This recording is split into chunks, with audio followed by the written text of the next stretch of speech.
سلامونه، زه سیام پسرلی یم. درنو دوستانو، نړۍ د کارګر یا د کارمند د قلت سره مخامخ دی. همدا اوس په اروپایي او امریکایي هیوادونو کې په لویو فابریکو کې، په ساختماني شرکتونو کې، همدارنګه د ټرک چلولو په برخه کې یا د ټکسي چلولو په برخو کې، همدغسې په نورو برخو کې شدیدا دوی کارمندانو ته ضرورت لري. تاسو ته یو ښه فرصت دی چې دغه وظایفو ته ځان ورسوئ. تاسو ته د کار ویزه هم درکول کېږي، د اقامت ستونزې هم ستاسو حلېږي، تاسو ته بلنلیک لیږل کېږي چې تاسو راشئ او دلته کار وکړئ. زه تاسو ته 4 لارې ښیم چې تاسو څنګه ځانونه دغه وظایفو ته ورسوئ.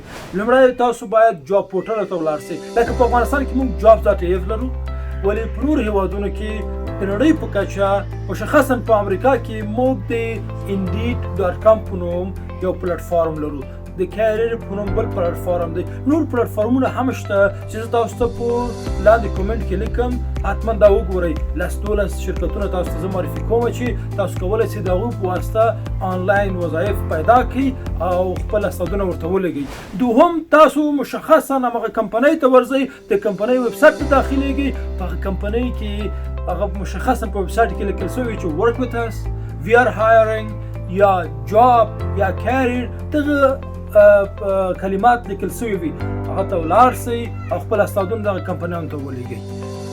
د مثال په تور کې چې تاسو غواړئ چې په ګوګل کې کار وکړئ، علي بابا کې کار وکړئ، یا فیسبوک کې کار وکړئ، یا والمارټ کې کار وکړئ، یا نور لوی شرکتونو کې تاسو غواړئ چې هلته وظیفه واخلئ، نو تاسو مشخصا دغه ویب سایټونو ته ورځئ او په هغه ویب سایټونو کې تاسو ځان ثبت او رجستر کوئ او موقفونو ته اپلای کوئ. بله لاره دا ده چې تاسو په لینکډین کې ډېر باید فعال اوسئ. زه ګورم اکثره دوستان په فیسبوک کې فعال دي. فیسبوک کې فعال اوسئ، ولې لینکډین پروفیشنل پلیټفارم دی چې د دې په واسطه خلک وکولی شو چې په نورو هیوادونو کې ځان ته دندې پیدا کړي. تاسو ته لینکډین یو ښه پلیټفارم دی. خپل پروفایل پکې منظم جوړ کړئ او د نورو هیوادونو د HR مسؤلینو سره خپل ارتباطات جوړ کړئ. څلورم دوستانو، په نړۍ کې ریکروټمنټ کمپنیان شته دي، د کار مشاورین شته دي یا وکیلان دي چې تاسو د هغوی سره په تماس کې شئ تر څو دوی تاسو ته په هغه هیوادونو کې وظیفه واخلي.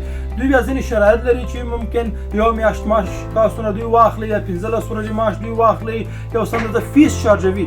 ولې دغه کمپنیانو سره، دغه وکیلانو سره یا کنسلټنټانو سره تاسو په تماس کې شئ. زه تاسو ته یو 10-12 لینکونه په کمنټ کې لیکم، تاسو همغه لینکونو ته ولاړ شئ. تاسو کولی شئ چې په ګوګل کې هم سرچ وکړئ چې کیریر کونسل یا مثلا ریکروټمنټ کونسل یا اډوایزر یا کمپنیز، په دغه مترادفو کلماتو په ګوګل کې سرچ وکړئ، تاسو ته ټول مکمل معلومات رسیږي. دغه وظایفو ته تاسو ځان ورسوئ. یو ښه فرصت دی، طلایي فرصت دی. دلته د دوی پیسې قیمت لوړ دی، دوی معاش ډېر ورکوي او زموږ په افغانستان کې بیا په همدغه معاش او په دغه پیسو کولی شو ډېر لوی کار وکړو.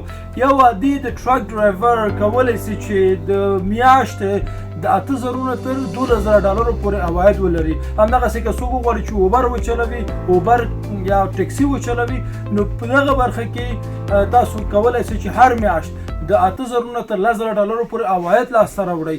د نورو برخو کې که چیرې په فابریکو کې کار کول غواړئ، ساختماني شرکتونو کې کار کول غواړئ، انډسټري برخه کې، ټکسټایل برخه کې، همدغسې سټورونو کې که چیرې تاسو کار وکړئ، دلته کارونه په 3 شفتو باندې ویشل شوی دی. سهار وي، ماښام وي او د شپې شفتونه وي. یعنې دلته 40 ساعته خلک کار کوي تر څو خلکو ته خدمات وړاندې شي. نو همدغه دلیل ده چې نړۍ د کارمندانو د قلت سره مخامخ دی. تاسو لپاره یو ښه فرصت دی. دغه فرصتونه باید استفاده وکړئ او راشئ خپل دندو ته ځانونه ورسوئ، په نورو هیوادونو کې کار وکړئ.